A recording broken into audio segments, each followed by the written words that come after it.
यहूदी जो थे ना वो सहरी नहीं करते थे, सहरी का नामो निशान नहीं था, रोजा रखते सहरी नहीं करते।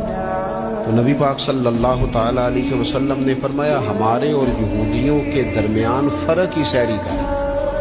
और नबी पाक सल्लल्लाहु ताला अलैहि वसल्लम ने फरमाया सहरी खाया करो, सहरी खाने में बरकत है। और अगली बात सुननी आपने तो खुश हो जाना है, सहरी को मामूली ना समझे, सहरी करना इबादत है। हाँ हाँ, आप मत समझे कि मैं रोटी खा रहा हूँ, ये तो मेरे सामने दही रखा हुआ है, ये तो सालन रखा हुआ है, ये तो अचार रखा है, तो चपातियां रखी हैं। सहरी खाना इबादत है। आप सुबह उठे, आपकी तो रूटीन ही और थी, तो 7 बजे खाते थे, 9 बजे खाते थे। ये जो आप सुबह खा रहे हैं उठ के सहरी में, अपनी मर्जी से थोड़ी खा रहे हैं, ये तो किसी के कहने से खा रहे हैं, ये तो किसी के बिठाए बैठे हैं। ये जो सहरी का लंगर है ये रब रसूल की रहमत के साथ अता होता है।